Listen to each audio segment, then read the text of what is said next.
de Orodara nous demande, malgré certains progrès, la situation sécuritaire reste difficile dans certaines régions. Quels sont les principaux obstacles pour la sécurisation du pays? Éloi Soma de Nyangologo demande que prévoit le gouvernement pour les VDP engagés dont l'âge est avancé et qui ne peuvent pas être recrutés comme certains. Sawadgo Bourema, une personne déplacée interne de Madjouari, demande des ressortissants de la région de l'Est utilisent des numéros du Bénin pour les appels au Burkina. Leur comportement semble suspect. Pourquoi ils ne sont pas interpellés? Et puis Sanou Boubacar de Haut-Bassin à Bobo de Lasso dit la dénonciation des accords avec la France a marqué un tournant décisif dans la politique étrangère du Burkina. Quel est l'impact de cette décision? Et quel impact cette décision a eu sur notre sécurité et nos alliances internationales? Il faut dire que, comme on l'a dit, tout de suite je parlais du terme rendre des espaces complètement verts. Et on peut avoir reconquis des territoires, installer les forces, mais l'ennemi peut toujours faire souvent des incursions. Parce que c'est une guérilla, ça peut arriver. Aujourd'hui, comme je l'ai dit, nous avons préparé une certaine logistique pour lancer dès les prochains jours, la pluie est presque finie, la phase qui doit reverdir totalement certaines zones. Et cette phase, nous ne pouvons pas la détailler ici. Ça sera de grands travaux, certainement, ça sera beaucoup de choses qui seront faites. Donc, il faut que pour l'instant, les zones que nous avons reconquises et qui connaissent des incursions, c'est juste une question de temps. Nous allons reverdir ces zones-là pour que les gens ne puissent plus faire d'incursions. Et tout ça qui nous a amené aussi à réarticuler donc les forces de sécurité pour que lorsque nous allons mettre tous ces dispositifs en place, chacun s'installe dans la zone où il doit être. Et lorsque eux ils sont là, le renseignement et avec les VDP qui sont sur place doit permettre d'empêcher toute incursion. Donc c'est un processus et je pense que tout est fin prêt pour que certaines zones soient complètement vertes au fur et à mesure. D'accord. Les VDP participent à la reconquête du territoire. Et Éloi Soma de Nyangologo voudrait savoir quel est le sort réservé à ces VDP engagés dont l'âge est avancé et qui ne peuvent pas être recrutés comme certains dans la fonction publique et autres. Oui, nous avons notre plan pour leur reconversion. C'est comme les militaires aussi qui arrivent donc à la retraite. Et si vous remarquez, avec l'initiative présidentielle pour l'autosuffisance alimentaire, nous avons lancé un programme déjà dans l'armée, il y a des reportages là-dessus, pour apprendre à certains militaires qui ont un certain âge à se reconvertir petit à petit à l'agriculture, à l'élevage ou à certains métiers de leur choix. Voilà, parce qu'il y a aussi des gens qui font des spécialités, par exemple des gens qui ont fait le génie, et ils peuvent être dans d'autres entreprises pour exprimer toujours leur potentialité là-bas. Donc ça sera la même chose pour les VDP.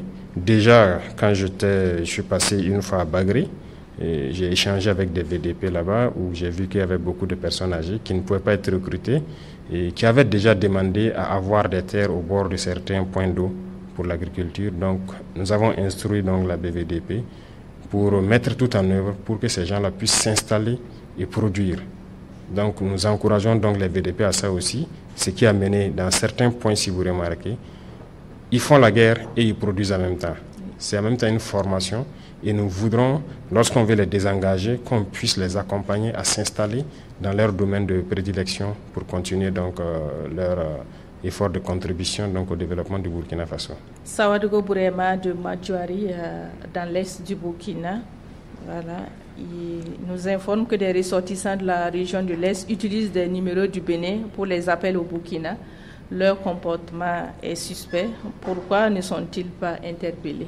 Merci à l'auditeur. En fait, la complicité aussi est très grande, comme il a dit. Et ça rend déjà très difficile le combat, mais nous prenons la complicité en compte comme une difficulté et nous arrivons à la surmonter.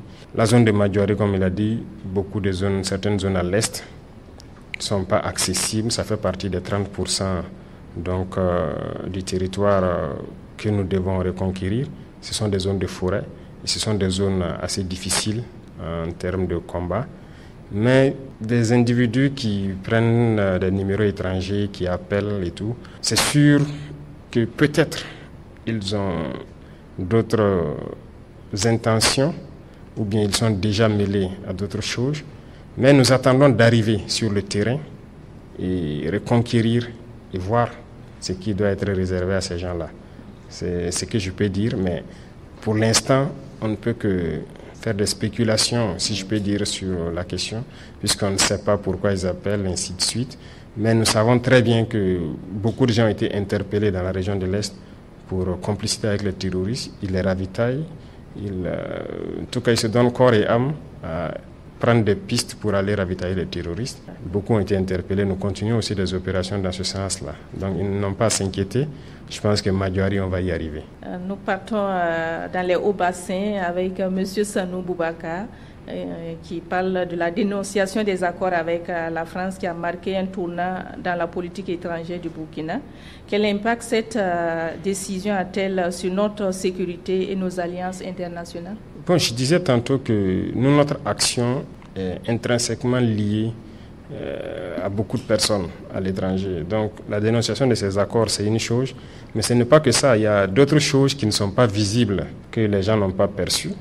Il y avait d'autres forces, en plus des forces françaises ici, par exemple, qu'on a fait partir. Ils sont partis dans le silence, sans faire vraiment du bruit, mais les gens ne se sont pas rendus compte. Mais ils ne sont pas partis parce qu'ils le veulent, parce qu'ils sont contents, mais ils continuent d'agir contre nous. Je prends par exemple, on parle des accords avec la France. Il y avait des permis miniers ici qui avaient été donnés à des puissances aussi qui refusent carrément même de nous accompagner et tout. Au jour d'aujourd'hui, il y a un bon nombre de permis que moi j'ai déjà retirés et on va continuer de retirer. Vous pensez que quoi? Ça va influencer forcément sur nous parce qu'ils ne sont pas contents.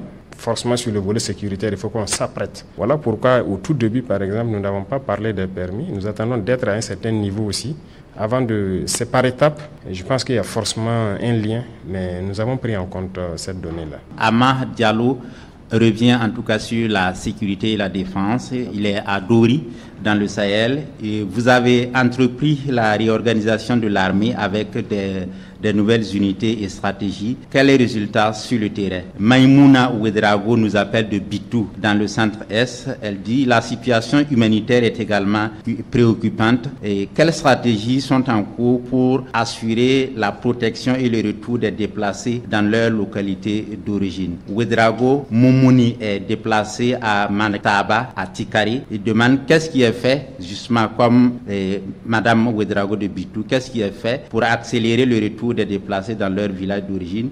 Il appelle à augmenter le nombre de recrues au niveau des FDS pour libérer les zones encore sous emprise terroriste. Merci. Merci à vous, Hervé Kabouré. Monsieur le Président, la question du retour des déplacés internes est évoquée. Oui. Qu'est-ce qui est fait pour leur retour dans leur localité d'origine? Merci bien. Beaucoup de gens déjà ont déjà rejoint, mais il y a aussi des localités, même si on met pied, souvent on dit aux gens de ne pas venir d'abord, d'attendre. Parce que chaque localité n'a pas la même vision, ça n'est pas vu sous le même angle par les terroristes. Comme certains aiment le dire, il y a certaines localités qui sont stratégiques géographiquement dans cette guerre. Donc il y a des zones où peut-être les forces ont reconquis il y a peut-être quelques mois, mais ils n'ont pas permis à ce que les populations reviennent. Il y a un travail qu'ils font. Après, ils reviennent vers l'arrière et disent aux populations de les suivre pour les installer maintenant. Donc, ceux qui se sont déjà installés ont pu passer la saison sans problème, plus ou moins en sécurité. Il y a des zones qu'on va réinstaller à la sortie de la saison. Et on sait que c'est suivi donc de situations humanitaires forcément s'ils n'ont pas pu cultiver. Mais des mesures sont prises pour pouvoir les accompagner jusqu'à la saison prochaine. Pourquoi pas, si on peut faire certaines choses avant la saison, notamment des fourrages et autres, pour les permettre d'avoir de l'activité, tout est pris en compte. Et je pense que le ministère de l'Action humanitaire fait le point permanemment chaque semaine qu'elle m'envoie sur ceux qui se sont retournés, quelle prise en charge, ceux qui doivent se retourner, qu'est-ce qui est prévu pour leur prise en charge. Il y a des moments où je peux intervenir et réajuster certaines choses en fonction des différentes zones. Et je vois qu'il y a une dame qui a parlé de Bitou. Bitou, par exemple, bon, les gens sont là. Je ne sais pas s'il y a un déplacé de Bitou qui est ailleurs, mais il y a certains villages peut-être dans le centre-est qui restent à être installés, mais il y a un travail qu'il faut faire autour de certaines forêts avant de les permettre de s'installer. Certes, les forces sont là, les VDP sont là, mais on les a dit de ne pas s'installer pour l'instant parce qu'on n'a pas terminé le travail. Vous l'avez déjà souligné, le nombre de recrues. Moumouni Ouedraogo, c'est un PDI. Lui vous appelle encore à augmenter le nombre de recrues de FDS pour libérer les zones encore sous emprise terroriste. Oui, nous sommes en train de recruter. Sur les 2 années, je pense qu'on est à plus de 30 000 personnes recrutées presque dans l'armée seulement. Et les autres forces aussi ont recruté. Nous avons doublé, sinon même plus, la masse de forces donc, au niveau de l'armée des terres pour pouvoir faire face. Mais nous partons aussi à un rythme un peu lent parce qu'il y a beaucoup de choses qu'il faut autour du recrutement. Si vous remarquez, nous avons recruté en temps 5 000, après on est passé à 10 000, aujourd'hui nous sommes à presque 15 000, parce que la formation, il ne faut pas la bâcler. C'est l'occasion donc de remercier certains pays, donc notamment les pays de l'AES, qui nous ont donné un coup de main au départ. Le Niger, nous avons envoyé des troupes au Niger formées pour revenir s'installer, nous avons envoyé des troupes au Mali formées, nous en avons envoyé donc au Togo.